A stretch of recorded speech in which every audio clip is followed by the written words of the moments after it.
News చూస్తున్నారు. దేశంలో corona విజృంభిస్తోంది. 6,000 దాటింది కరోనా కేసుల సంఖ్య అంటే అర్థం చేసుకోవచ్చు. ప్రస్తుతం దేశంలో 6,133 యాక్టివ్ కేసులు ఉన్నాయంటూ అధికారిక గణాంకాలు చెప్తున్నారంటే అర్థం చేసుకోవచ్చు. దాంతోపాటు కేరళలో వేగంగా వ్యాపిస్తోంది కరోనా వైరస్. గడిచిన 24 గంటల్లో 6 మృతి చెందారంటూ ప్రభుత్వ గణాంకాలు చెప్తున్నాయి. కేరళలో 3, కర్ణాటకలో 2 మృతి చెందారు. తమిళనాడులో 1 మరణం నమోదైంది. ప్రస్తుతం కరోనా కేసులు దేశవ్యాప్తంగా నమోదవడం, దాంతోపాటు మరణాలు కూడా సంభవించడం ఆందోళనకర స్థాయికి చేరుకుంది అనే అంశానికి సంబంధించి చర్చ మొదలైందంటే అర్థం చేసుకోవచ్చు. మరి ముఖ్యంగా ఈరోజు ఒక్కరోజే కర్ణాటకలో 2, కేరళలో 3, తమిళనాడులో 1 ఇలా మొత్తం 6 మరణాలు నమోదయ్యాయి. కర్ణాటకలో 2 మరణించారు. ఒకరికి 46 ఏళ్ల ఒక వ్యక్తి, దాంతోపాటు ఇంకొకరు 78 ఏళ్ల వ్యక్తి. మరి ముఖ్యంగా వివిధ అనారోగ్య సమస్యలతో బాధపడుతున్న వాళ్ళ మీద ఇది ఇంపాక్ట్ ఎక్కువగా చూపిస్తోంది. దాంతోపాటు కేరళకు సంబంధించి మాట్లాడుకున్న సందర్భంలో 51 ఏళ్ల ఒక వ్యక్తికి కరోనా సోకడం కారణంగా మరణించినట్టుగా తెలుస్తోంది. దాంతోపాటు 64 ఏళ్ల ఇంకొక వ్యక్తికి, ఇక అక్కడి నుంచి చూసుకుంటే 92 ఏళ్ల ఇంకొక వ్యక్తికి, ఇలా కేరళ, కర్ణాటకతో పాటు తమిళనాడులో కూడా మరణం నమోదైంది. అయితే తమిళనాడులో 42 ఏళ్ల ఒక వ్యక్తికి మరి ముఖ్యంగా డయాబెటీస్ సంబంధించి కావచ్చు, లేకపోతే కిడ్నీ డిసీజెస్ కావచ్చు, సీజర్స్ కావచ్చు, ఇలా కొన్ని అనారోగ్య సమస్యలకు సంబంధించి ఉన్న వాళ్ళ మీద ఇది ఇంపాక్ట్ చూపిస్తోంది. ప్రస్తుతం తమిళనాడులో 1 మరణం నమోదైంది. ఆ మరణానికి సంబంధించి చూసుకుంటే డయాబెటీస్ ఉంది ఆ వ్యక్తికి, అలాగే కిడ్నీ ఇష్యూస్ ఉన్నాయి, అలాగే సీజర్స్ ఇవి కూడా ఉన్నాయి. అంటే అనేక రకాల అనారోగ్య సమస్యలతో బాధపడుతున్న వాళ్ళ మీద ఇంపాక్ట్ ఎక్కువగా చూపిస్తోంది. ఒకవేళ వీళ్లకు సోకితే కనుక అది ఇబ్బందికర స్థాయికి తీసుకెళ్లే అవకాశం ఉంది అనడంలో అతిశయోక్తి లేదనే చెప్పుకోవాలి. కరోనా సాధారణంగా మనం ఫ్రమ్ ద బిగినింగ్ చూస్తున్నాం.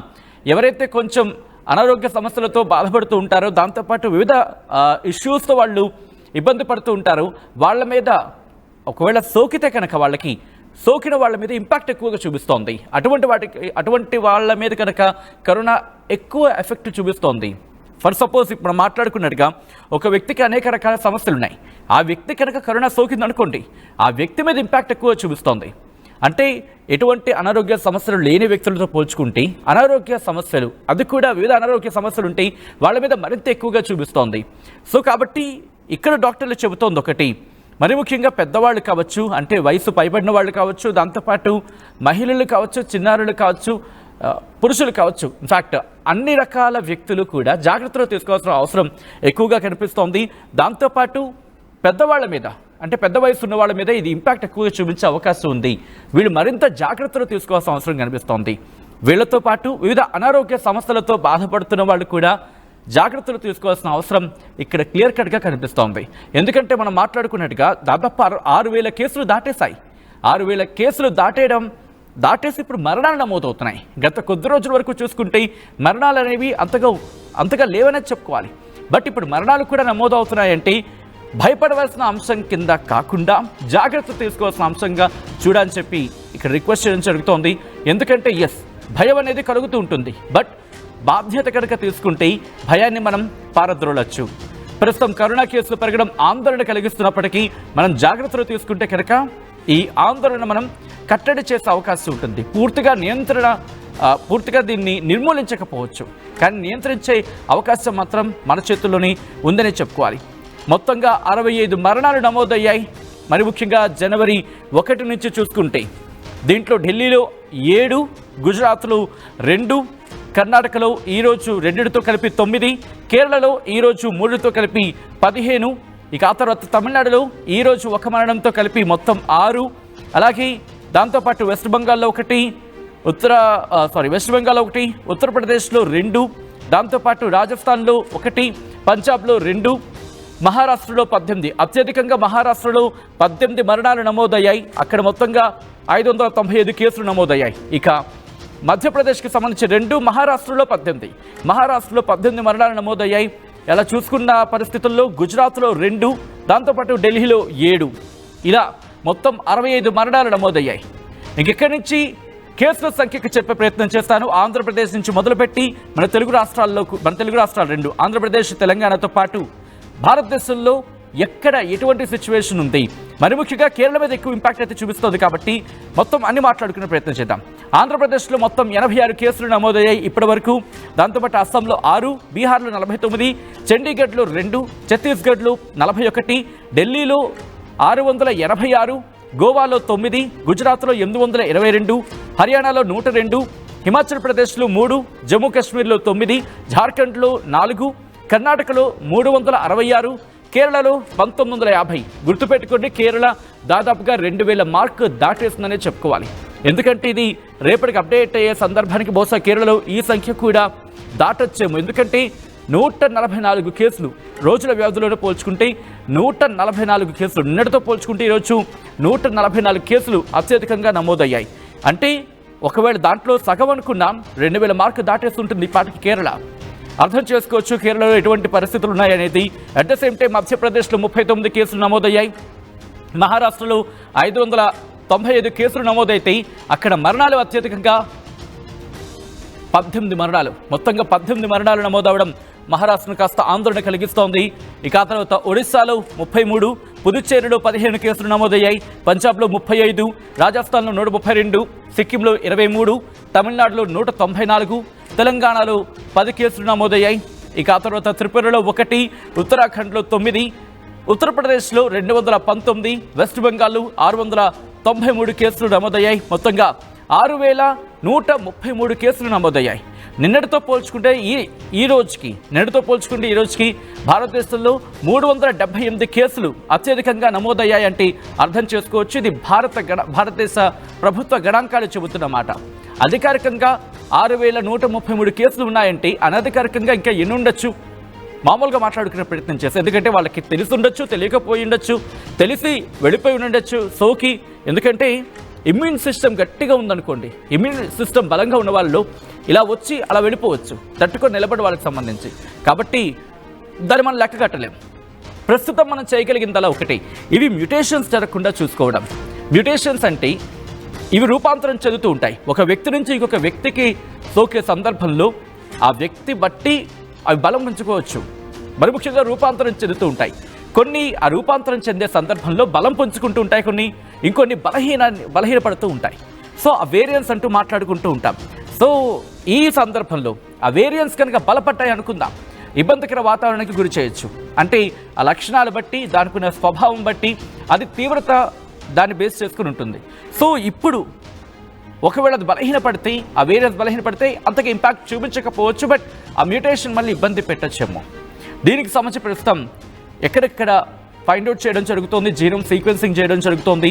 సీక్వెన్సింగ్ అంటే ఆ కరోనా వేరియంట్ ఎక్కడి నుంచి వచ్చింది, మరి ముఖ్యంగా మనం కొద్దిసేపు క్రితం మాట్లాడుకున్నట్టుగా ఆల్ఫా, బీటా, డెల్టా, గామా, ఇప్పుడు ఒమిక్రాన్, ఇలా అనేక రకాలైన కరోనా వేరియంట్స్ ఉన్నాయి. ఇది ఎక్కడి నుంచి వచ్చింది, ఏ దేశం నుంచి వచ్చింది, ఏ దేశంలో ఇది పుట్టింది, ఇది ఏ దేశంలో రూపాంతరం చెందింది, ఆ తర్వాత ఎక్కడి నుంచి ఈ కేసులు ఎక్కువ వస్తున్నాయి, ఆ దేశంలో ఆ వేరియంట్ ఎంత మేరకు ప్రభావం చూపిస్తోంది. సో ఇలా అనేక రకాల స్టడీస్ జరుగుతున్నాయి. ఆ స్టడీస్ని బేస్ చేసుకుని ప్రస్తుతం భారతదేశం కూడా ఇప్పటికే ఏర్పాట్లు చేసింది, పీపీఈ కిట్లు తెప్పించుకుంటోంది. మీకు గుర్తుండుంటే కనుక నేను చెప్తా, ఇది మన తెలంగాణకు సంబంధించి కూడా ప్రభుత్వం అలర్ట్ అయింది. దాంతోపాటు మరికొన్ని అంశాలకు సంబంధించి అంటే ఆ ఏర్పాట్లు కూడా చేసుకుంది. కరోనాకి సంబంధించి ఇప్పటికీ సన్నద్ధతలను వ్యక్తం చేస్తుంది తెలంగాణ ప్రభుత్వం కూడా. ఎందుకంటే ఆ ఏర్పాట్లకు సంబంధించి మాట్లాడుకునే సందర్భంలో కోవిడ్ సన్నద్ధతకు సంబంధించి ఇప్పటికీ 10 లక్షల టెస్టింగ్ కిట్లు కొనుగోలుకి టెండర్లు పిలిచినట్టుగా తెలుస్తోంది. దాంతోపాటు 5,000 ఆర్టీపీసీఆర్ కిట్లకు సంబంధించి ఏర్పాట్లు చేసుకుంటోంది. ఇలా 7.5 కోట్ల పారాసిటమాల్ మాత్రలు సిద్ధం చేస్తోంది. దాంతోపాటు దేశవ్యాప్తంగా కేసులు పెరుగుతున్న నేపథ్యంలో మరింత జాగ్రత్తలు తీసుకుంటోంది. 10 లక్షల ర్యాపిడ్ కిట్లకు ప్రభుత్వం సిద్ధమవుతోంది. కోవిడ్ టెస్టులకు సంబంధించి ఆర్టీపీసీఆర్ కావచ్చు, ర్యాపిడ్ యాంటీజెన్ కిట్లకు సంబంధించి కావచ్చు, వీటన్నిటిని కూడా సిద్ధం చేసుకుంటోంది. ఒకవేళ ఆందోళనకర స్థాయిలో కనుక విజృంభిస్తే బహుశా పరిస్థితికి రాకూడదని కోరుకుందాం. ఒకవేళ అటువంటి స్థితికి చేరుకుంటే ఎలా జాగ్రత్తలు తీసుకోవాలి, యాక్షన్లోకి దిగుతోంది తెలంగాణ ప్రభుత్వం. ఈ నేపథ్యంలోని 5,000 ఆర్టీపీసీఆర్లకు సంబంధించి 10 లక్షల ర్యాపిడ్ కిట్ల కోసం టెండర్లకు ఆహ్వానం పలికినట్టుగా కొన్ని కథనాలు వెలువడుతున్నాయి. దాంతోపాటు మరి ముఖ్యంగా N95 మాస్కులకు సంబంధించి దాదాపుగా 7 లక్షలకు పైగా అందుబాటులో ఉంచేందుకు ప్రభుత్వం ఏర్పాటు చేస్తోంది. దాంతోపాటు 10 లక్షలకు పైగా సర్జికల్ మాస్కులు శానిటైజర్ల కోసం టెండర్లను ఆహ్వానించబోతున్నట్టుగా ప్రభుత్వం చెబుతోందంటే అర్థం చేసుకోవచ్చు పరిణామాలకు సంబంధించి. ఆ తర్వాత మాట్లాడుకున్న సందర్భంలో ఇక అంటే ఒకవేళ కోవిడ్ విజృంభించిన నేపథ్యంలో ఎలా ముందడుగు వేయాలి, ఎలా ముందుకు సాగాలి అనే అంశానికి సంబంధించి ప్రభుత్వం ఎప్పటికప్పుడు సమీక్షిస్తోంది, పర్యవేక్షిస్తోంది. ఒకవేళ తీవ్రత కనుక పెరిగితే అప్పుడు బహుశా ఇది చాలా దూరమైన మాటలు అనుకోవాలి, బట్ లాక్డౌన్ అనే అంశం ప్రస్తావనకు రావచ్చు. బహుశా ఇప్పుడు ప్రస్తావిస్తే మీ కోపం రావచ్చేమో లాక్డౌన్ అనే అంశానికి సంబంధించి. బట్ ఒకవేళ మనం కనుక నియంత్రణ పాటించకపోతే ఇప్పుడు కోపం అనుకున్న మాట రేపు నిజరూపం దాల్చవచ్చు. కాబట్టి జాగ్రత్తలు తీసుకోవాల్సిన అవసరం కనిపిస్తుంది. మరి ముఖ్యంగా పెద్ద వయసు ఉన్న వారిని కాపాడుకునే ప్రయత్నం చేద్దాం. ఎందుకంటే వాళ్ళ మీద కాస్త ఇంపాక్ట్ చూపించవచ్చు అనే ఒక అంశానికి సంబంధించి చర్చ జరుగుతోంది. అట్ ద సేమ్ టైం ఈరోజు మనం ఆ మరణాలకు సంబంధించి చూసినప్పుడు కూడా దాదాపుగా 45 పైబడిన వాళ్ళు మనకు కనిపిస్తున్నారు. మరి ముఖ్యంగా దాంట్లో మెజారిటీ ఈరోజు చూస్తున్న ఈరోజు డేటా ప్రకారం చూసినప్పుడు 50కి పైబడిన వాళ్ళు, ఇంకా చెప్పంటే 60కి పైబడిన వాళ్ళే ఎక్కువ మంది ఉన్నారు. కాబట్టి కాస్త మనం జాగ్రత్తలు తీసుకోవాల్సిన అవసరం వాళ్ళ విషయంలో మాత్రం చాలా క్లియర్ కట్గా కనిపిస్తోంది. కాబట్టి మీరు ఈ అంశానికి సంబంధించి మీ అభిప్రాయాన్ని కామెంట్ చేసే ప్రయత్నించండి. అట్ ద సేమ్ టైం ప్రస్తుతం కోవిడ్కి సంబంధించి జాగ్రత్తలు తీసుకునే ప్రయత్నం చేయండి, వ్యాప్తి జరగకుండా.